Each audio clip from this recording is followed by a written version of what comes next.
Hello, this is Matt on the Moon Lambo channel. Is Ripple looking to disrupt the $16 billion Indian remittance market? Here's Brad Garlinghouse's take. Well, I'm going to, just a little spoiler alert at the beginning of the video here. The answer is yes. It's a firm yes, including the use of XRP ultimately. Now, what I'm going to cover in this video is that topic, along with a couple other things. And this is stemming from the Brad Garlinghouse interview that just was released yesterday with CNN's Julia Chatterley. I got that name right, didn't I? It's Julia Chatterley? Yeah, there we go, Julia Chatterley. And there was so much covered. It was a 21-minute interview. It was too much to actually pick apart and dissect in its entirety. So I mentioned yesterday that some of this was just going to have to flow into the following day. And so I want to discuss this portion. This piece actually, I see Crypto Media is doing the same thing here because this piece came out today, while there are some that covered different topics, which came out yesterday. So it kind of fits in perfectly with what my approach is going to be here anyway. But before we get going here any further, if you would please delicately tap that like button, and if you are a fan of Brad Garlinghouse being interviewed on the television, go ahead and subscribe to the Moon Lambo channel. It don't cost nothing, damn it. It's a good idea. Here's a tweet from Brad Garlinghouse, by the way, Ripple CEO. And this is from yesterday evening.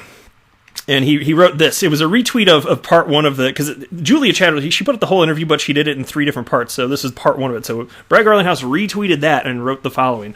Always great chatting with Julia Chatterley.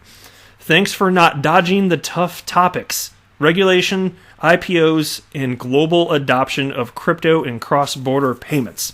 And indeed, it was an engaging interview. It wasn't so intense that it was abrasive, but she wasn't purely asking softball questions. And so I think that she struck a perfectly reasonable balance from an entertainment perspective, but also for people like me, and probably you if you're listening to this channel, you just want to get to the truth of the matter and you're curious about real-world developments. I think she did a bang-up job there. So let's go ahead and jump into this first part about $16 billion Indian remittance market here.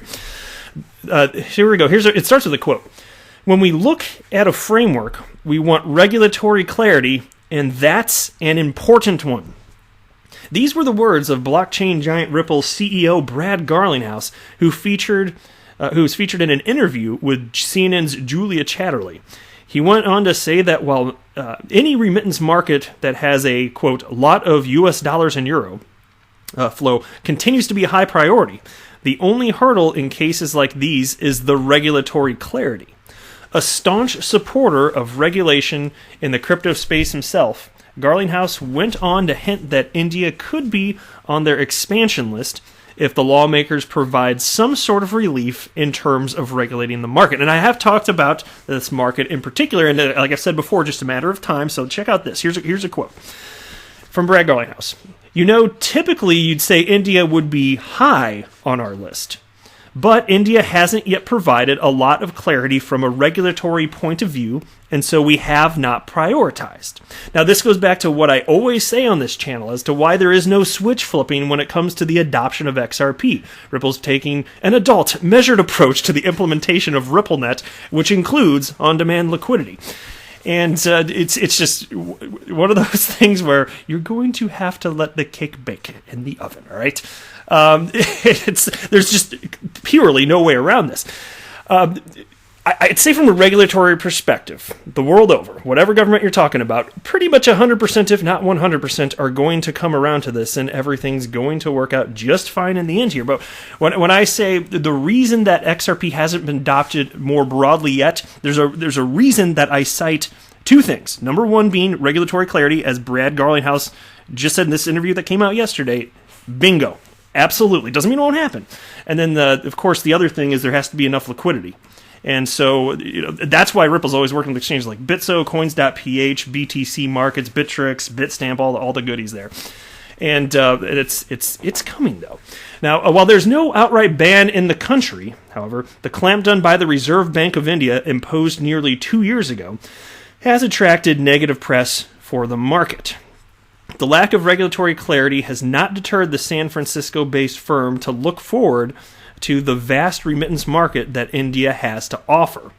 When asked if the blockchain firm has stepped back until the lawmakers of the country issue its regulatory stance on the market, Garlinghouse asserted, quote, I wouldn't say we stepped back. it means a lot of frequent flyer miles for me. So I'm clearly still engaged to trying to work through this here. But understand, and it's the same thing that he was saying when he was commenting in this interview also about how when he was at Davos, how crypto was, it was cited that crypto was still a dirty word. That might have been a quote from Julia Chatterley. One of them said that. Yeah, I think it was Julia Chatterley, yeah. And true enough. But it comes from a position of ignorance, and I do not mean that as a pejorative. I mean it in the literal sense as not knowing. These individuals that have these stances that are concerned about what cryptocurrencies can do, they just need to simply be educated. We're just talking about utilizing XRP as a bridge currency, moving money around the world faster and more efficiently. Inherently, that brings good to the world. And if you think that the government here or anywhere else in the world is not ultimately going to figure that out, I think you're mistaken. Then the piece continues here. Besides Ripple-backed remittance services provider MoneyGram has recently announced a partnership with Indian money transfer firm EbixCash, a wholly owned subsidiary of NASDAQ-listed Ebix, as part of its expansion plans. And, let's go a little further. According to a Trading Economics latest report, remittances in India increased to $16.373 billion in Q3 of 2019 from $14.641 billion in Q3 of they meant 2018, I think, but they wrote 2019 again. So, crypto media, everybody. Crypto media. Round of applause. Round of applause. Developments in the digital space coupled with regulatory clarity on the crypto market could essentially change the dynamics of the remittance market, and it's on a steady upward curve. And so this is why, for me, look, all good things in time. This is why I'm happy to hold XRP, because if you are like me and you believe that utility actually matters, this is, I say, still positive. And Brad acknowledges that there's hurdles, but they are approaching them.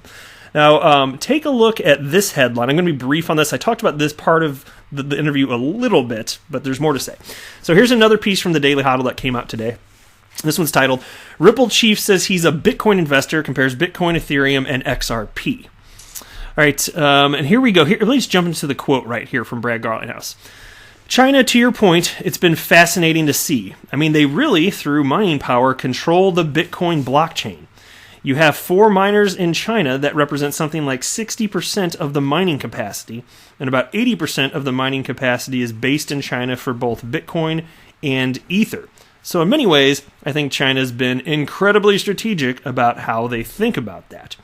Now, miners in China control as much as 65% of Bitcoin's hash power, according to a December report from CoinShare. So I just wanted to highlight that. And this is the matter of fact type thing. I'm sure many of you, probably the vast majority of you, are probably aware of that. Just wanted to mention it.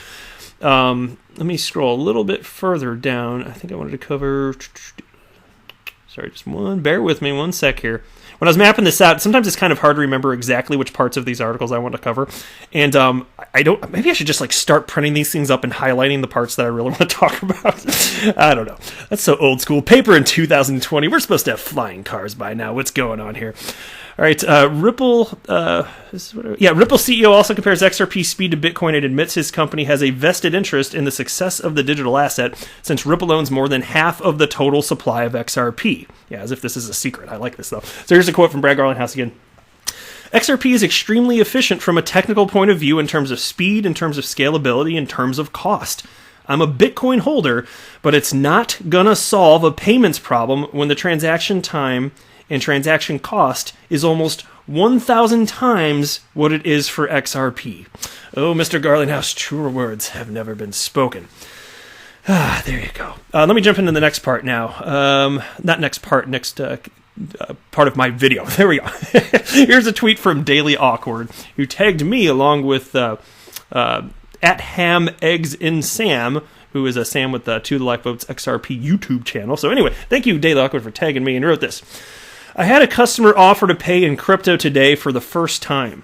I was very tempted to accept, but I'm not all that set for it. It's a rather decent amount, approximately 14K United States dollars. Where do I turn to get set to take XRP payments?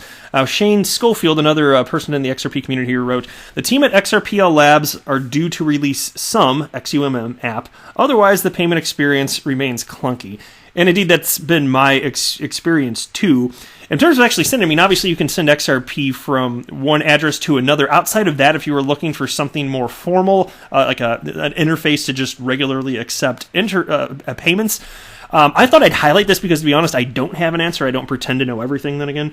And so I thought if somebody is aware of something, or maybe something's just escaping my mind that I've even talked about on the channel, because I cover a lot here, I thought maybe somebody from the XRP community might have some thoughts on this. And if so, feel free to be helpful to Daily Awkward here and drop a comment below. All right, next tweet here from Jack the Rippler. I came across this in my Twitter feed. He wrote, banks will custody digital assets by 2020. XRP reached $3.80 based on speculation. Here it's FOMO in parentheses. XRP, the best digital asset, has been created for the financial industry. Now you will tell me XRP will never hit $3.80 again, or even $100+. Don't miss the chance to get rich.